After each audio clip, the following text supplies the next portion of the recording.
Feel like French pronunciation is tough? Today I'm going to provide you with 4 different keys that are definitely going to help you out. Pour vous, la prononciation en français, c'est difficile. Je vais vous donner 4 clés qui vont certainement vous aider. Hi, my name is Rachel DeMeo from Belle Terre Academy. Bonjour, c'est Rachel DeMeo de Belle Terre Academy.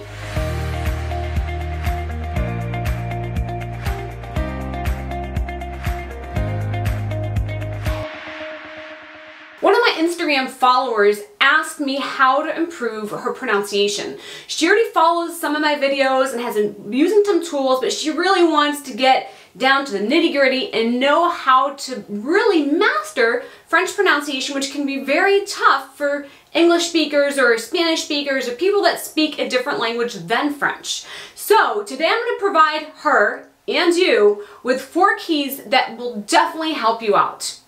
J'ai une de mes abonnées sur Instagram qui m'a demandé comment améliorer sa prononciation en français. Elle avait un peu du mal avec ça, elle m'a dit qu'elle regardait déjà toutes mes vidéos et qu'elle essayait de pratiquer, elle faisait déjà quelque chose, mais elle veut vraiment savoir en profondeur, en détail, comment s'améliorer avec sa prononciation en français. Donc ça c'est pour toi et pour vous aussi.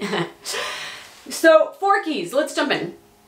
First thing is listening, and I'm going to tell you 4 things you should be listening to pretty much daily. Première chose, c'est d'écouter, et je vais vous dire 4 choses que vous devriez faire, je dirais à peu près tous les jours.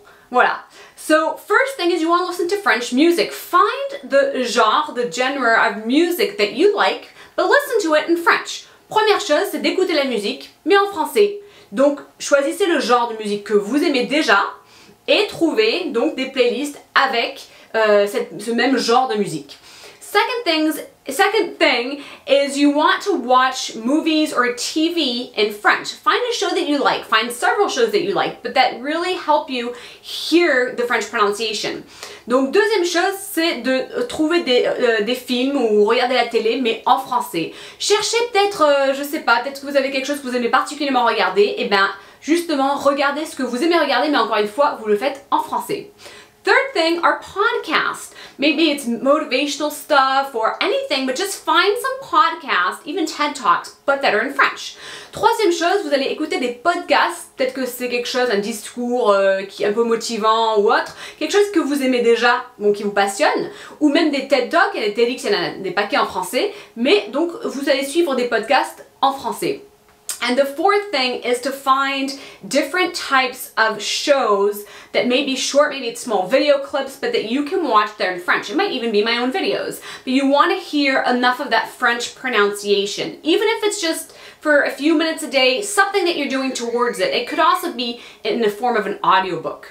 Donc ensuite, du coup, vous voulez regarder des émissions en français. Donc ça peut être, bon, forcément ça peut être des trucs que vous regardez à la télé, peut-être des vidéos qui sont assez courtes même, peut-être que vous regardez mes vidéos à moi, mais vous voulez regarder, avoir un temps où vous regardez quelques minutes par jour au moins, ou même des livres audio, où vous écoutez en fait en français la prononciation.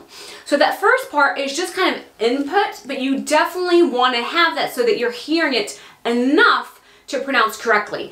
I'm going to add, I would highly recommend that what you're listening to is by native speakers, regardless of where in the French-speaking world they're from. Donc en fait, l'important, c'est en fait de recevoir ces informations, de pouvoir assez entendre, écouter le français.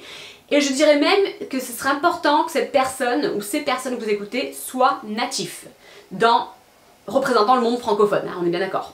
Second thing is, obviously, now we talked about input, now you want to give output. So you want to repeat what you hear. You want to be saying, not practicing, different. You want to be saying what you've been hearing. Donc deuxième chose, c'est quelque chose que vous devez faire, maintenant que vous avez reçu ces informations, c'est de répéter. And I have 3 little pointers that I want to bring out, okay? Donc il y a 3 petites choses que j'aimerais vous dire. First of all, you want to say it out loud. Whether you're in the shower, whether you're hearing something and repeat it right away, you want to say it out loud. Donc première chose, c'est que vous voulez le dire à voix haute. Que ce soit que vous êtes sous la douche ou que vous entendez quelque chose à la télé et que vous le répétez de suite, dites toutes ces informations à voix haute. Second of all is you want to record yourself. La deuxième chose, c'est que vous voulez vous enregistrer. You can record yourself on your phone. I give different apps such as Voici where you can record yourself to then hear yourself and possibly compare it to what you've heard, ok? Donc j'ai déjà fourni pas mal d'applications et de ressources pour pouvoir vous enregistrer, que ce soit votre téléphone ou même vos carreaux. Mais en fait, vous voulez pouvoir enregistrer votre conversation pour après l'écouter et pouvoir comparer à la version originale, entre guillemets. So when you're recording, you want to be able to practice sufficiently. And I think 7 is a good amount of time to practice if something's particularly hard. And if you're trying to really memorize that specific word, then 7 tends to be a good number. But then you can go over and listening to your own pronunciation as well and keep track of that. Donc en fait, je pense que 7 c'est un peu le chiffre idéal pour pouvoir répéter suffisamment pour bien prononcer un mot. Surtout si vous essayez de vraiment, si c'est un mot qui est un peu difficile et que vous essayez vraiment de mémoriser ce mot et vraiment pouvoir bien maîtriser la prononciation. Mais de vous enregistrer, de réécouter plusieurs fois, ça va également vous aider à vous corriger. And a little key that I've mentioned in previous videos is, especially since now you're just practicing or repeating by yourself, right? You want to exaggerate, okay? Donc, une dernière petite clé que j'ai mentionnée auparavant également, sachant que vous pratiquez, bon, vous répétez seul, eh bien, c'est d'exagérer. So, what happens is that sometimes students that are learning French, they're so shy or so scared of getting it wrong that they don't really pronounce the letters such as R, some of the harder ones, R and U, usually the two harder ones for English speakers at least, and so they kind of don't give it their all. You see what I mean? So you want to exaggerate so that you will give it more than your all, so that then you can give it your all. Does that make sense? Donc en fait, ce qu'il faut faire, j'en ai déjà parlé précédemment, en fait c'est d'exagérer. Et quand vous exagérez, vous voulez vraiment donner un maximum. Ce qui peut arriver pour des étudiants qui apprennent le français, c'est qu'ils hésitent un peu parce qu'en fait ils ont tellement peur de se tromper dans la prononciation ou que ça soit pas vraiment exactement à 100% correct que du coup ils hésitent et en fait ils se mettent pas à fond vraiment dans la prononciation d'un mot. Notamment pour les anglophones qui ont vraiment du mal avec les lettres R et U tout particulièrement. Mais bon, pour toutes sortes de prononciations. Donc vraiment exagérer. So exaggerate. You're by yourself. So you don't even have to be worried. You can look in front of a mirror. You could look in front, you know, you could just be in your car. It doesn't matter. You hear something, you over-exaggerate it. Like if you were in some theater piece and you really had to get in and have a certain role in a part. So try to picture that role that you have and what that role is that you're going to be able to over-exaggerate the pronunciation. Donc essayez de vraiment exagérer, mais même en trop, la prononciation, que vous soyez sous la douche, que vous soyez bon, forcément seul, que vous regardez dans un miroir ou peut-être même vous êtes en voiture, et bien vous allez essayer de vous imaginer que vous faites partie d'une pièce de théâtre et vous avez un rôle où c'est une grosse exagération. Essayez d'avoir ce personnage en tête, voilà. Third thing, you might have guessed it, is you do want to learn the rules. Just like any language, there are rules in pronunciation and you want to learn those. I'm going to provide you with 3 different basic rules that are, to me, are the most important, that will give you a head start. Donc la troisième chose, c'est que vous voulez vraiment apprendre les règles. Dans toutes les langues, il y a des règles en prononciation et il faut les apprendre. Je vais vous donner 3 choses qui vont vous aider à vous lancer justement dans l'apprentissage de ces règles de prononciation. So first thing, in the French language, you always accentuate the last syllable. So if in English it's attention, in French it's going to be very well. You got it. Attention, because you're accentuating that last syllable. So that would be one of the basic rules. Première petite règle, c'est en fait qu'en français, on accentue toujours la dernière syllabe. Alors qu'en anglais, on va dire attention. En français, on va dire attention. Et donc, on met plus d'emphase sur cette dernière syllabe. So, very basic and easy rule, but if you want to sound correct, you're putting all that last breath on that last syllable, on the last part of that word, ok? Donc, vraiment, si vous voulez avoir une bonne prononciation, c'est que vous allez mettre toute l'emphase, prendre votre dernière souffle, dernière respiration, vous mettez tout cette respiration vous le placez sur la dernière syllabe, sur la dernière partie du mot, si vous ne connaissez pas ce que c'est une syllabe. Second of all is you want to know which letters are silent in French. It could be the letter H just as well as a lot of letters at the end of words, but you want to learn what letters are silent and when. Donc deuxième chose, c'est que vous voulez apprendre quand est-ce que les lettres sont pas prononcées, quelles lettres sont muettes en français.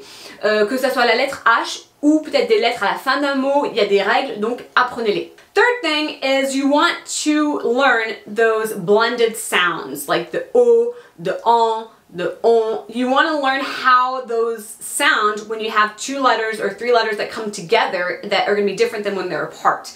Donc la troisième chose, c'est que vous voulez vraiment apprendre des sons différents, que ce soit les en, les o, les en on. Et en fait, de savoir quand on place certaines lettres ensemble, quel son ça produit, alors que quand ces lettres sont séparées, ça va produire un autre son. Donc les connaître des 2 façons en fait. And fortunately, I explain all these rules and have you practice and have some fun activities for you on the course that I provide on Beltier Academy. It's a course just for French pronunciation. Guess what it's called? French pronunciation, how about that? So you can check it out if you're interested to discover all these rules. But I have a last 4th key to share with you. Donc pour tout ce qui s'agit de règles, justement j'ai une formation, j'ai un cours sur le site de Beltier Academy qui détaille vraiment toutes ces règles en vous fournissant des opportunités pour les pratiquer avec des activités amusantes et puis vraiment comme ça vous les connaîtrez bien. Vous pouvez jeter un coup d'œil sur le site de beltieracademy.com pour justement voir un petit peu si cela vous intéresse. Vous savez ce que c'est le nom du cours? Eh bien oui, c'est French pronunciation, la prononciation en français, voilà. And the 4th one, you might have guessed it when you talked about number 2, is to practice. But I need to tell you how. Donc la 4e chose, et vous l'avez certainement deviné quand j'étais en train d'énumérer un petit peu les points et j'en étais au numéro 2 et qu'on parlait un petit peu de pratiquer, de répéter, bah justement c'est de pratiquer, mais je vais vous dire comment. So you really want to be in situations that force you to use that pronunciation. And so you don't necessarily want to have a script, but you just want to get enough of it so that you're getting a conversation going. And here, what's very important because you're working on the pronunciation is to have oral conversations, okay? Conversations with people that you're hearing and that you're speaking. And obviously that you're understanding. But here we're talking really about pronunciation more than anything. Donc, en fait, ce qui est très important, c'est de pouvoir pratiquer, et là je parle vraiment des conversations à l'oral. Bien sûr c'est important, il y a plein d'autres facteurs qui sont importants, mais là comme on parle vraiment de prononciation, c'est de pouvoir écouter, bon comprendre, mais encore une fois on travaille la prononciation là, donc écouter et pouvoir du coup partager, du coup pouvoir pratiquer, parler, voilà. So you want to have enough people in your circle of friends that are French speaking natives. So that when you hear that they kind of correct you with a word that you mispronounced, then you have the right pronunciation.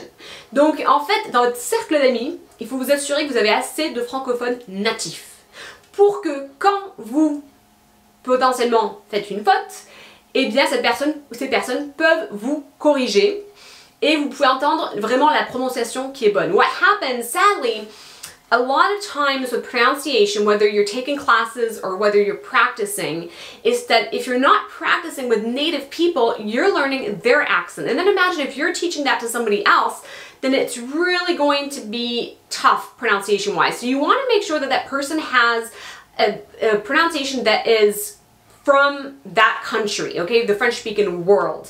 Donc en fait, ce qui peut se passer, c'est que si vous prenez des cours ou même que vous pratiquez avec des personnes qui sont pas natives d'un pays francophone, eh bien, vous allez pas avoir la bonne prononciation. Et après, si vous l'enseignez à votre tour avec cette mauvaise prononciation que vous avez appris, eh bien, ça va être encore pire. So that's really important. There's only 2 people in the many people that I've met that weren't French-speaking natives that had a flawless accent. Everybody else I met, I could clearly hear a very strong accent, and personally I would not be taking classes from a person that's going to teach me wrong pronunciation, because then I'm not going to speak it well. That's just my 2 cents worth. You can take it or leave it, but I just had to share that. Donc en fait, dans toutes les personnes que je connais, il n'y en a que 2 qui n'étaient pas vraiment des Français, qui ont eu, enfin que vraiment ils avaient un accent de français quoi, j'étais même choquée, mais de toutes les autres personnes que j'ai pu entendre qui n'étaient pas francophones, eh bien ils ont un accent et ça s'entend, et si vous apprenez le français, ben, vous voulez vraiment avoir une prononciation qui est parfaite on va dire, donc vous voulez apprendre de personnes qui ont eu déjà une bonne prononciation. Et donc moi je vous encourage de vraiment rechercher ces personnes là quand vous prenez des cours ou quand vous pratiquez. Bon. C'est ce que je pense moi, vous pouvez prendre, jeter, ce que vous voulez, voilà. So there you have 4 different keys and different points in those keys on how you can improve your pronunciation starting today. Donc ça y est, vous avez les 4 clés pour pouvoir, et des points entre les 4 clés, pour pouvoir améliorer votre prononciation en français dès aujourd'hui. À bientôt les amis!